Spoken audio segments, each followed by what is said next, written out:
പാറശാലയിൽ CK Harindran തന്നെയാണ് ഇടതുമുന്നണിക്ക് ഉള്ള സ്ഥാനാർത്ഥി. അദ്ദേഹം സിറ്റിംഗ് MLA 2 തവണ വിജയിച്ച ആളാണ്.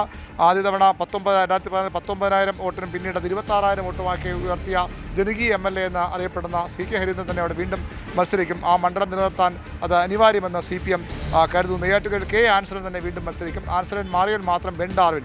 ആൻസലനും അവിടെ നല്ല വേരുകളുള്ള നേതാവാണ്, ജനങ്ങളുമായി ഇടപെടുന്ന MLA ആണ്. അതുകൊണ്ട് തന്നെ ആൻസലനും അവിടെ സ്ഥാനാർത്ഥിയാകാൻ തന്നെ സാധ്യത. 9,000 ആയിരുന്നു അദ്ദേഹം 2016 ഭൂരിപക്ഷം. 21 ആയപ്പോൾ 14,000 ഉയർത്തിയ ആൻസലൻ വീണ്ടും അവിടെ മത്സരിക്കാൻ തന്നെയാണ് സാധ്യത. കാട്ടാക്കട IB സതീഷ് തന്നെ വീണ്ടും മത്സരിക്കുമെന്ന് ഉറപ്പാണ്. മറ്റു പേര് ഇവിടെ CPMന്റെ പരിഗണനയില്ല. കാട്ടാക്കട UDFന്റെ പിടിച്ചെടുത്ത മണ്ഡലമാണ്. 2016 വെറും 849 വോട്ടിനാണ് അവിടെ ശക്തനെ പരാജയപ്പെടുത്തി IB സതീഷ് ആദ്യമായി വിജയിക്കുന്നത്.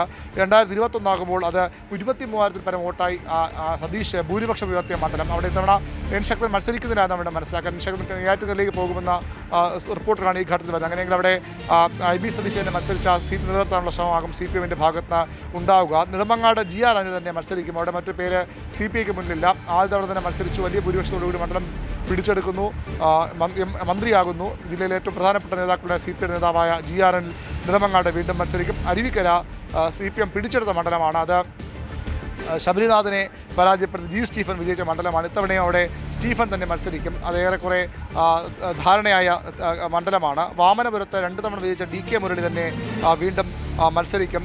DK മുരളിയും അവിടെ മികച്ച പ്രകടനം നടത്തുന്ന MLA ഗണത്തിൽ CPM എടുത്ത നേതാവാണ്. DK മുരളി അവിടെ വാമനപുരത്ത് വീണ്ടും മത്സരിക്കും. വർക്കല CPMന്റെ ജില്ലാ സെക്രട്ടറി കൂടിയ V. ജോയിയുടെ പേരാണ് ഇപ്പോഴും ഉള്ളത്. അദ്ദേഹം സാധാരണഗതി ജില്ലാ സെക്രട്ടറിമാരെ നിയമസഭാ തെരഞ്ഞെടുപ്പിൽ മത്സരിപ്പിക്കാറില്ല. പക്ഷേ വർക്കല നിലനിർത്തണമെങ്കിൽ ജോയ് തന്നെ വേണം. 2016 കടുത്ത പോരാട്ടത്തിലാണ് 2390 വോട്ടിന് ആദ്യം ജോയ് ജയിക്കുന്നത്. പക്ഷേ അത് 2021 ആകുമ്പോൾ 17,000 ലീഡ് ഉയർത്തിയ മണ്ഡലമാണ്. ജോയ് നിന്നാൽ വീണ്ടും അവിടെ സീറ്റ് ഉറപ്പിക്കാം. ഇത്തവണ ഒരു പരീക്ഷണങ്ങളും വേണ്ട, വിജയിക്കാവുന്ന സ്ഥാനാർത്ഥികൾ തന്നെ വേണമെന്ന് CPM നിർബന്ധം പിടിക്കുമ്പോൾ ജോയ് തന്നെ വീണ്ടും അവിടെ മത്സരിച്ചേക്കും. ആറ്റിങ്ങലിൽ പക്ഷേ ചില മാറ്റങ്ങൾക്ക് സാധ്യതയുണ്ട്. OS അംബികയാണ് അവിടെ CPMന്റെ സിറ്റിംഗ് MLA. അംബികയ്ക്ക് പകരം അവിടെ B. സത്യൻ, മുൻ MLA സത്യനെ മത്സരിപ്പിക്കണമെന്ന ആവശ്യം ഉയർന്നു വരുന്നുണ്ട്. അംബികയുടെ സാധ്യത പൂർണ്ണമായും അടഞ്ഞിട്ടില്ല. പക്ഷേ ഇപ്പോഴും B. സത്യൻ്റെ പേരുണ്ട്. ഒരുപക്ഷേ CPMന്റെ സംസ്ഥാന സെക്രട്ടറി കൂടിയായ PK ബിജു മത്സരിക്കാനെത്തിയ ഒരുപക്ഷെ പരിഗണിക്കപ്പെടുന്ന മണ്ഡലങ്ങളൊന്ന് ആറ്റിങ്ങലാകാം. ജില്ലാ നേതൃത്വത്തിന് പക്ഷേ അവിടെ താല്പര്യം ജില്ലയിലെ നേതാക്കൾ തന്നെയാണ്. അങ്ങനെയെങ്കിൽ അംബികയോ അല്ലെങ്കിൽ B. സത്യനോ അവിടെ മത്സരിക്കും. ചിറയൻകീഴ് CPയുടെ ജില്ലയിലെ 2ാമത്തെ സീറ്റാണ്. ചിറയൻകീഴിൽ 3 തവണ ജയിച്ച V. ശശിയാണ്, മുൻ ഡെപ്യൂട്ടി മേയർ കൂടിയ V. ശശിയാണ് സിറ്റിംഗ് MLA. ശശി 3 തവണ വിജയിച്ചു. അതിൽ കൂടുതൽ ഒരാൾക്ക് CPI സാധാരണഗതിയിൽ അവസരം നൽകാറില്ല. അതുകൊണ്ട് തന്നെ അവിടെ പുതിയൊരാൾ വരും. അത് മനോജ് V. ഇടമന എന്ന CPയുടെ സംസ്ഥാന കൗൺസിൽ അംഗമാണ്. മനോജ് കഴിഞ്ഞ തവണയും പരിഗണിക്കപ്പെട്ട പേരാണ്. പക്ഷേ ഇത്തവണ മനോജ് തന്നെ സാധ്യത അവിടെ കൂടുതലാണ്. അങ്ങനെ ജില്ലയിൽ 13 സീറ്റ് നിലനിർത്തുക എന്ന വലിയ ഒരു ലക്ഷ്യത്തോടു കൂടി പോകുന്ന ഇടതുമുന്നണി പരമാവധി സിറ്റിംഗ് MLA-മാരെയും പകരം ഇടങ്ങളിൽ അവിടെ അത്രയധികം സ്വാധീനമുള്ള ആളുകളെ രംഗത്തിറക്കി ആ ഒരു ഈ സൂചിപ്പിക്കുന്ന പോലുള്ള പേരുകളാണ് നമുക്ക് പ്രാഥമികമായി മനസ്സിലാക്കാൻ സാധിക്കുന്നത്. ഒപ്പം അരുൺ, ഇപ്പോൾ 2016 അതോടൊപ്പം തന്നെ 2021 രാഷ്ട്രീയ സാഹചര്യത്തിൽ നിന്ന് തിരുവനന്തപുരം ജില്ലയ്ക്ക് ഒരു മാറ്റമുണ്ട്. അത് എല്ലാ നിയമസഭാ മണ്ഡലങ്ങളെയും നമുക്ക് പരാമർശിക്കാൻ പറ്റില്ല എങ്കിൽ പോലും BJPയുടെ ഒരു വളർച്ചയുണ്ട്.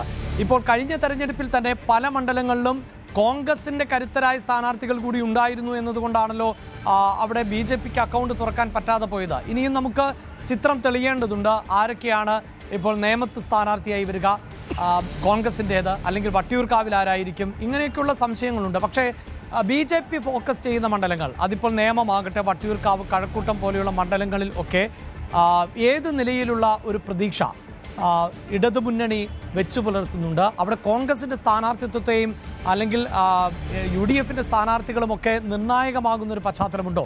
പലപ്പോഴും കേരളത്തിൽ തന്നെ ഏറ്റവും കൂടുതൽ ശക്തമായ ത്രികോണ മത്സരം നടക്കുന്നതും തിരുവനന്തപുരം ജില്ലയിലാണല്ലോ.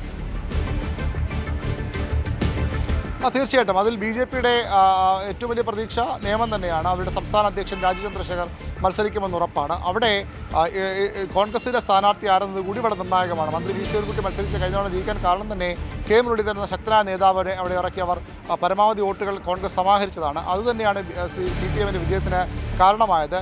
ഇത്തവണ അവിടെ കോൺഗ്രസിലുള്ള പ്രതിസന്ധി, അവിടെ ദുർബല സ്ഥാനാർത്ഥി ഇറക്കിയാൽ നേരത്തെ ഉള്ളതുപോലെ നിയമം രാജഗോപാൽ ജയിച്ചത് UDFന്റെ ദുർബല സ്ഥാനാർത്ഥി വന്നപ്പോഴാണ്. ആ ചീത്തപ്പേര് വീണ്ടും കോൺഗ്രസിന് പേറേണ്ടി വരും. അതുകൊണ്ട് തന്നെ അവർ അവിടെ ശക്തനായ സ്ഥാനാർത്ഥി ഇറക്കാൻ തന്നെയാണ് ശ്രമിക്കുന്നത്. അവിടെ ശക്തി എന്ന് പറയുമ്പോൾ ഒരുപക്ഷെ പുതുമുഖമായിരിക്കാം, കുറച്ചുകൂടി യുവാക്കളെ ഇറക്കി പിടിക്കാൻ ശ്രമിക്കാം. കാരണം മുരളീധരനെ പോലെ നേതാക്കളൊന്നും അവിടേക്ക് പോകാൻ താല്പര്യപ്പെടുന്നില്ല. ശശി തരൂരോടെ മത്സരിക്കുമെന്ന് പറയുന്ന ആളുകളുണ്ട്. മത്സരിക്കുന്ന ആവശ്യം ജില്ലയിൽ തന്നെയുണ്ട്. തരൂർ ഇറങ്ങിയാൽ നിയമം BJP വിജയിക്കാൻ നോക്കുക മാത്രമല്ല പിടിച്ചെടുക്കാൻ കഴിയുമെന്ന പ്രതീക്ഷയും കോൺഗ്രസിനുണ്ട്. അങ്ങനെയെങ്കിൽ ഒരുപക്ഷെ തരൂരിനെ അവിടെ പരിഗണിച്ചേക്കാം. തരൂർ അതിന് സമ്മതം മൂടുമോ എന്ന കാര്യത്തിലും വ്യക്തതയില്ല.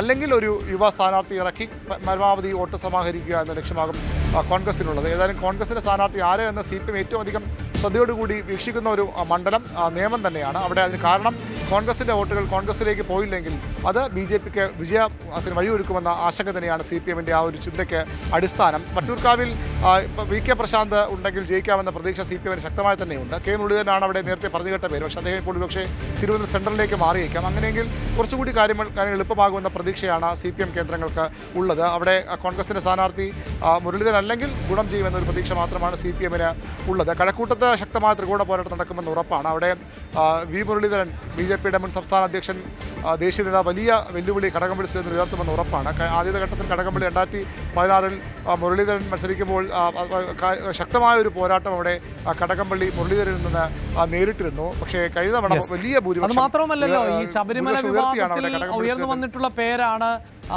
കടകംപള്ളിയുടേത്. അപ്പോൾ ഒരുപക്ഷെ ഈ രാഷ്ട്രീയ എതിരാളികൾ ആര് എന്നതിൽ ഇപ്പോൾ മുരളീധരൻ അവിടെ സ്ഥാനാർത്ഥിയായി രംഗത്ത് വരുമെന്നത് ഏതാണ്ട് ഉറപ്പിക്കുന്ന ഒരു സാഹചര്യമുണ്ട്. പിന്നെ അറിയേണ്ടത് കോൺഗ്രസിന്റെ സ്ഥാനാർത്ഥി ആര് എന്നതാണ്. അപ്പോൾ കടകംപള്ളിയെപ്പോലെ ഒരാൾ വീണ്ടും മത്സരിക്കുമ്പോൾ ഈ ശബരിമല വിഷയം അത് CPM എങ്ങനെയാണ് നോക്കിക്കാണുന്നത്?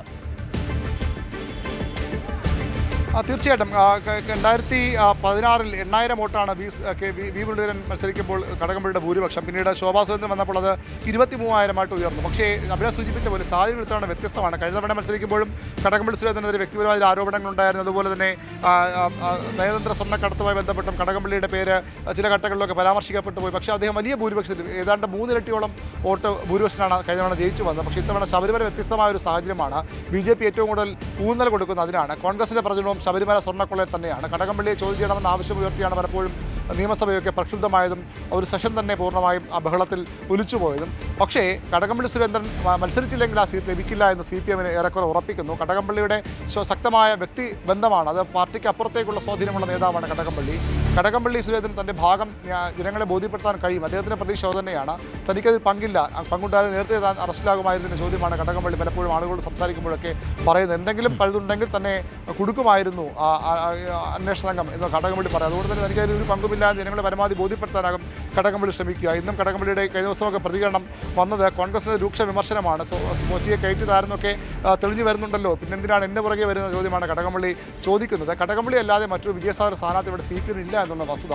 പക്ഷേ കടകംപള്ളിയെ ഫീൽഡ് ചെയ്യുമ്പോൾ സ്വാഭാവികമായും സ്വർണ്ണക്കൊള്ള വീണ്ടും സജീവ ചർച്ചയെ വരുമെന്ന് CPM പ്രതീക്ഷിക്കുന്നു. അതിനെ മറികടക്കാൻ തക്ക നേതൃശേഷിയും തക്ക വ്യക്തിബന്ധങ്ങളും കടകംപള്ളിക്ക് മണ്ഡലത്തിലുണ്ട് എന്ന പ്രതീക്ഷ തന്നെയാണ്. കടകംപള്ളി ജനങ്ങൾ അതിൽ വിശ്വസിക്കുമെന്ന പ്രതീക്ഷ തന്നെയാണ് കടകംപള്ളി എന്ന പേരിലേക്ക് എത്തിയാൽ CPM മുന്നോട്ട് വയ്ക്കുക. ആ പ്രതീക്ഷ തന്നെയാകും കടകംപള്ളിയെ ഇപ്പോൾ CPMയോട് മത്സരിപ്പിക്കാൻ ആലോചിക്കുന്നത്. പക്ഷേ കോൺഗ്രസും BJP സ്വാഭാവികമായി അവിടെ കടകംപള്ളിക്കെതിരെ ശബരിമല സ്വർണ്ണക്കൊള്ള തന്നെ ഏറ്റവും ശക്തമായ പ്രചരണ വിഷയമാക്കി ആയുധമാക്കി മാറ്റുമെന്ന് ഉറപ്പാണ്.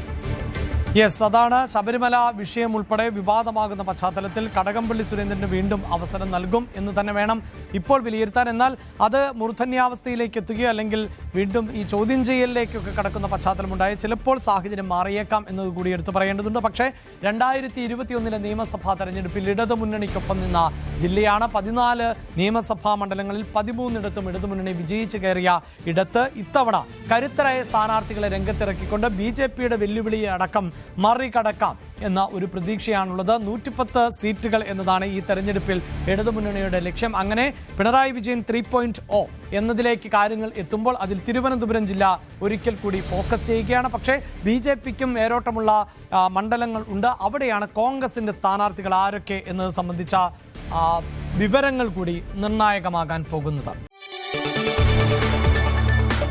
കൂടുതൽ വാർത്തകൾക്ക് News 18 Keralam YouTube channel subscribe ചെയ്യുക.